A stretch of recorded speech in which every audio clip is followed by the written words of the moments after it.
안녕하세요. 재활 필라테스 트레이너 문희탄입니다. 여러분들께서는 운동을 하거나 일상생활을 하다가 다치면 어떤 조치를 취하시나요? 부상 정도에 따라 다르겠지만 경상을 입었더라도 병원에 가서 검진을 받는 분들이 계시는 반면 중상을 입었음에도 불구하고 정확한 검진을 받지 않고 집에서 쉬면서 회복을 하는 분들도 계십니다. 시간이 지나면서 통증이 심해지면 그제서야 병원에 가죠.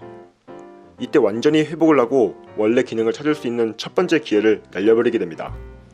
이렇게 검사를 받고 운동 처방을 받아 재활운동을 하게 되는 단계로 가는데, 꾸준히 재활운동을 실시하시는 분들도 계시지만 생각보다 많은 분들께서 잠깐 하다가 개인적인 사정이라든지 시간적 여유의 부재, 귀찮음 등 여러가지 이유로 재활운동을 더 이상 하지 않습니다.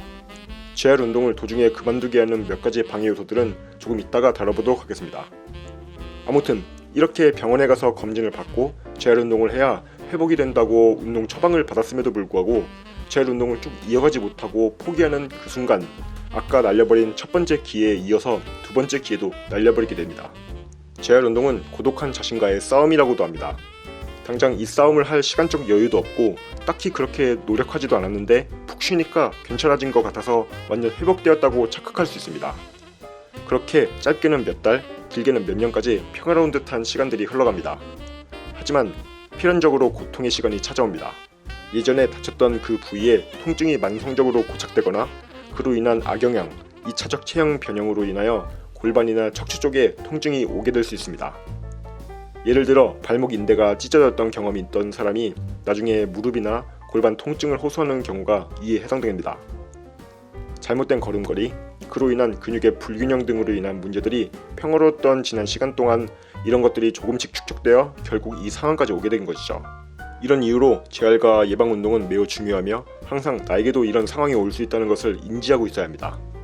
보통 많은 사람들이 이 시기가 되어서 심각성을 깨닫고 운동을 하거나 급하게 수술 등을 강행합니다. 가장 좋은 것은 최초에 다쳤을 때 저희에게 주어졌던 첫 번째 기회를 놓치지 않도록 병원에 가서 검진을 받고 의사 선생님의 진단을 토대로 운동 처방을 받는 것입니다. 그 다음에 꾸준히 재활운동을 해주셔야 하고요. 하지만 이렇게 하는 것이 좋다는 것은 이미 모두가 알고 있습니다. 머리로는 알겠는데 몸이 안 따라주는 것이 가장 큰 문제죠. 오늘의 주제이자 앞에서 잠깐 언급했었던 재활운동을 도중에 그만두게 하는 6가지 방해 요소를 함께 살펴보겠습니다. 첫 번째 요소로는 본인 스스로 느끼는 재활운동의 효과에 대한 기대의 저하입니다. 재활운동은 고독한 자신과의 싸움이라고도 말씀드렸는데요. 이는 엘리트 운동 선수들도 힘들어하는 부분입니다.